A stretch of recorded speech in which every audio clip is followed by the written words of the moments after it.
प्रियंका रेड्डी की हत्या की दर्दनाक दास्तां 26 साल की प्रियंका रेड्डी वेटरनरी डॉक्टर थी, जो कि अपने घर से करीब 30 किलोमीटर दूर स्थित वेटनरी हॉस्पिटल में काम करती थी। वह हर दिन हैदराबाद बेंगलुरु नेशनल हाईवे स्थित टोंडुपल्ली टोल प्लाजा पर अपना 2 व्हीलर पार्क करती थी और वहां से कैब लेकर अस्पताल तक जाती थी। बुधवार रात वो अपने 2 व्हीलर से जा रही थी, तब उनका टायर पंक्चर हो गया, जिसकी वजह से वह टोल प्लाजा पर रुकी और आगे जाने का साधन खोज रही थी।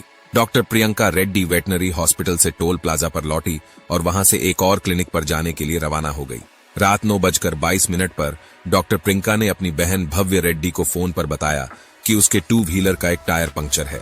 वहां गुजर रहे एक व्यक्ति ने उसे मदद की पेशकश की है।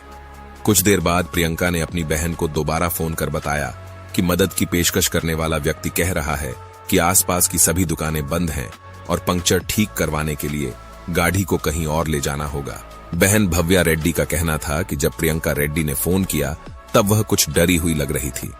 परिवार के लोगों ने पुलिस को दिए बयान में कहा कि जब डॉक्टर प्रियंका ने अपनी बहन को फोन किया तब वह डरी हुई थी। बहन ने प्रियंका से कहा कि वह 2 व्हीलर वहीं छोड़े और कैब बुक कर घर लौटे, लेकिन प्रियंका रेड्डी ने कहा कि हाईवे पर स्थित टोल प्लाजा के किनारे इंतजार करने में उसे अजीब महसूस हो रहा है।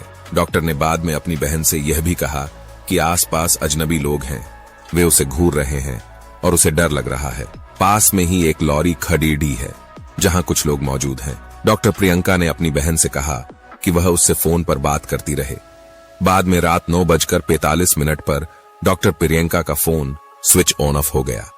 कुछ समय का इंतजार किया और पूरा परिवार टोल प्लाजा पर जा पहुंचा। आसपास के क्षेत्र में खोजबीन की, लेकिन प्रियंका का पता नहीं चला। फिर परिवार ने पुलिस ने गुमशुदगी की रिपोर्ट दर्ज करा दी। 28 नवंबर 2019 की सुबह हैदराबाद बेंगलुरु हाईवे पर स्थित जिस टोल प्लाजा पर प्रियंका रेड्डी को आखिरी बार देखा गया था, वहां से करीब 30 किमी दूर एक किसान ने गुरुवार सुबह उसका जला हुआ आधा शरीर देखा। उसने पुलिस को सूचना दी। पुलिस ने गुमशुदगी की रिपोर्ट के आधार पर डॉक्टर प्रियंका के परिवार के लोगों को घटना स्थल पर बुलाया। अज्जले स्कार्फ और गोल्ड पेंडेंट से डॉक्टर प्रियंका के शव की पहचान हुई। पुलिस को आसपास से शराब की बोतल भी मिली। जब किसी किसान के पुलिस को बताए जाने पर पुलिस ने जांच के लिए कई विशेष टीम बुलाई और जांच में उन्हें पता चला कि प्रियंका की हत्या टोल प्लाजा के करीब एक सुनसान जगह पर की गई है और उसके शव को बाइक सहित बाहरी इलाके में सड़क पर फेंका गया था। पुलिस ने टोल प्लाजा का सीसीटीवी फुटेज देखा तो उसमें केवल 9 बजे तक की ही रिकॉर्डिंग पाई गई और उसमें किसी भी प्रकार का अपहरण सामने नहीं आया। विशेष टीम को झाड़ियों में से प्रियंका की चप्पल और आईडी कार्ड प्राप्त हुए और एक गांव के पास झाड़ियों में से प्रियंका की स्कूटी मिली, जिसकी नंबर प्लेट निकालकर फेंकी जा चुकी थी। सभी आरोपी पुलिस की गिरफ्त में थे और पोस्टमार्टम रिपोर्ट में हत्या के पहले रेप की भी पुष्टि की गई थी। शमशाबाद के डीजीपी प्रकाश रेड्डी के मुताबिक डॉक्टर प्रियंका को केरोसिन डालकर जलाया गया। जांच के लिए पुलिस ने 10 टीमें बनाई थीं। हैदराबाद के कमिश्नर वीसी सज्जानर ने बताया कि 4 संदिग्धों को हिरासत में लिया गया है। प्रियंका रेड्डी हत्याकांड की इस दर्दनाक मौत के बाद भारत में बहुत बड़ी भीड़ जाग उठी, जिसने उन सभी अपराधियों को फांसी देने की गुजारिश की, लेकिन उन सभी अपराधियों की सजा सुनाने में कुछ समय बाकी था। प्रियंका रेड्डी के हत्यारों को क्या सजा मिली? प्रियंका रेड्डी केस।